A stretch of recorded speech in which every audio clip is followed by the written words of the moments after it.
मित्रों, क्या आप बता सकते हैं कोई व्यक्ति दूसरे का अपमान क्यों करता है? क्या आपने कभी विचार किया है?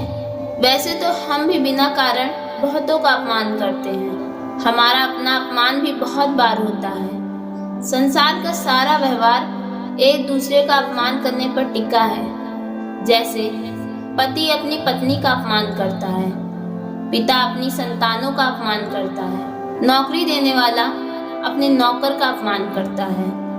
अर्थात जो भी बलवान है वह निर्बल का अपमान करता है। यदि हम शक्तिमान हैं तो अपमान के बदले में लड़ाई करते हैं, और यदि लड़ने की शक्ति नहीं होती तो हम अपमान सह लेते हैं। स्वयं को निर्बल और असहाय मान लेते हैं। हमें छोटे होने का एहसास होता है। ऐसा प्रतीत होता है जैसे हमारी आत्मा कुचली गई हो। यदि हम शक्तिमान हैं तो अपमान के बदले में लड़ाई करते हैं, और यदि लड़ने की शक्ति नहीं होती तो हम अपमान सह लेते हैं। स्वयं को निर्बल और असहाय मान लेते हैं। हमें छोटे होने का एहसास होता है। ऐसा प्रतीत होता है जैसे हमारी आत्मा कुचली गई हो। किंतु कोई किसी का अपमान क्यों करता है?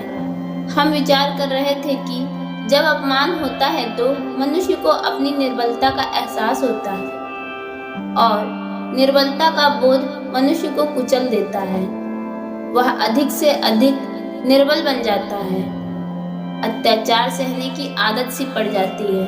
आत्मविश्वास का नाश हो जाता है, और जब आत्मविश्वास नहीं होता तो मनुष्य शराब और जुए जैसे अनेक चीजों में सुख ढूंढता है, मन से रोगी बन जाता है। आखिर किसी भी मनुष्य की ऐसी दुर्गति कोई क्यों करता है? अपमान करने वाला वास्तव में क्या सिद्ध करना चाहता है? कभी गहराई से विचार किया है? हम विचार कर रहे थे कि कोई भी मनुष्य किसी का भी अपमान क्यों करता है। वास्तव में हम किसी का अपमान करते हैं उसकी निर्बलता सिद्ध करने के लिए, यह बताने के लिए कि हम अधिक शक्तिमान हैं। अर्थात अपमान करने वाला स्वयं अपने आप को शक्तिमान या बलवान सिद्ध करने का प्रयास कर रहा है। अपमान करने वाला हकीकत में अपनी शक्ति से आश्वस्त नहीं है। उसे अपनी शक्ति पर भरोसा नहीं है। दूसरों को चुनौती देकर वह अपनी शक्ति पर विश्वास प्राप्त करने की कोशिश करता है। क्या यह सच नहीं? हम बात कर रहे थे कि जब हम किसी का अपमान करते हैं तो वास्तव में इतना ही प्रकट करते हैं कि हमें अपने बल पर भरोसा नहीं। हमें संसार एक अविरत संघर्ष प्रतीत होता है। कभी न रुकने वाली एक जंग सी दिखाई देती है।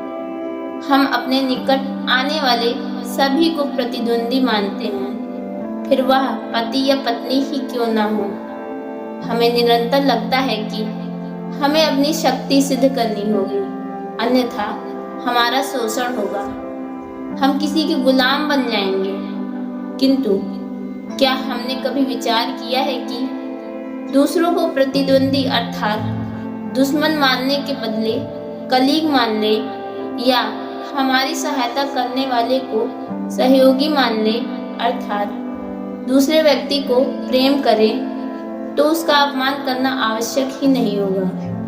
किंतु प्रेम करने के लिए आत्मविश्वास आवश्यक है। जिसे अपनी शक्ति पर विश्वास नहीं, वह प्रेम कर ही नहीं सकता।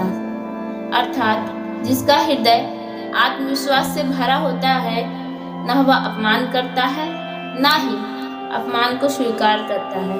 क्या यह सत्य नहीं? इस तथ्य पर विचार अवश्य कीजिएगा। धन्यवाद दोस्तों। राधे राधे। जय श्री कृष्ण।